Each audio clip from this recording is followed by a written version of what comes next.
ಮಹಾನಗರ ಪಾಲಿಕೆದ ಆರೋಗ್ಯ ಶಿಕ್ಷಣ ಬಕ ಸಾಮಾಜಿಕ ಸ್ಥಾಯಿ ಸಮಿತಿದ ಲೆಕ್ಕೋಡು ಶೇಕಡ 3 ದಿನ ನಿಧಿತ ಅಂಗವಿಕಲರ್ನ ಕಾರ್ಯಕ್ರಮದಡಿಟ್ಟು ಫಲದೆ ತೊನ್ನಕ್ಲಿಗೆ ಸಹಾಯಪಣವನ್ನು ಶುಕ್ರವಾರ ಪಟ್ಟೀರು. ಕುಟ್ಲ ಮಹಾನಗರ ಪಾಲಿಕೆದ ಬಡತನ ನಿರ್ಮೂಲನಾ ಕೋಶದ ಸಭಾಂಗಣೋಡು ಶುಕ್ರವಾರ ಆರೋಗ್ಯ ಶಿಕ್ಷಣ ಬಕ ಸಾಮಾಜಿಕ ನ್ಯಾಯ ಸ್ಥಾಯಿ ಸಮಿತಿರ್ದು ನೂದಿಟ್ಟು ಮೂಜಿದಿತ್ತ ದಿನ ನಿಧಿತ ಅಂಗವಿಕಲರ್ನ ಕಾರ್ಯಕ್ರಮದಡಿಟ್ಟು ಫಲದೆ ತೊನ್ನಕ್ಲಿಗೆ ಸಹಾಯಪಣವನ್ನು ಶುಕ್ರವಾರ ಕೊರಿಯರು. ಅಂಗವಿಕಲರ್ನ ತೋವನ್ನಕ್ಲಿಗೆ ಒಟ್ಟು 2,10,000 ರೂಪಾಯಿ, ಅಂಗವಿಕಲರ್ನ ಮರ್ದ್ಗೆ 72,731 ರೂಪಾಯಿ, ಅಂಗವಿಕಲರ್ನ ಬುಲಿಚಿಲ್ಗೆ ಪುಣೆಪುನ ಸಂಸ್ಥೆಲಿಗೆ 30,000 ರೂಪಾಯಿ ಬಕ ಪ್ರತಿಭೇದ ಇಂಜಿನಿಯರಿಂಗ್ ವಿದ್ಯಾರ್ಥಿ 50,000 ರೂಪಾಯಿದ ಲ್ಯಾಪ್ಟಾಪ್ ಕೊರಿಯರು. ಒತ್ತು ಮೇಯರ್ ಮಹಮ್ಮದ್ ಕಾರ್ಯಕ್ರಮನೋದ್ದೇಶಿತ ಪಾತಿರಿಯರು.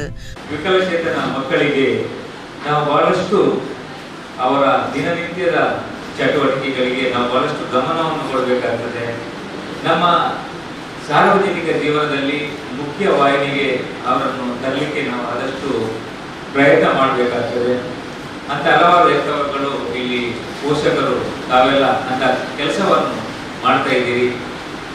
ನಮ್ಮ ಕೆಲಸಕ್ಕೆ ನಾವು ಕೈ ಜೋಡಿಸ್ತಾ ಇದ್ದೇವೆ. ಅದು ನಮಗೆ ಬಹಳಷ್ಟು ಸಂತೃಪ್ತಿಯನ್ನು ತರುವಂತ ಈ ಕಾರ್ಯಕ್ರಮ ಅಂತ ನಾನು ಮೊದಲೇ ಹೇಳಿದ್ದೇನೆ. ಪಾಲಿಕೆದ ಮುಖ್ಯ ಸಚೇತಕರು ಶಶಿಧರ ಹೆಗ್ಡೆ, ಸ್ಥಾಯಿ ಸಮಿತಿ ಗುರುಕಾರ್ಯರ ನವೀನ್ ಡಿಸೋಜ ಪಾಲ್ಪಡಲಿದ್ದಾರೆ.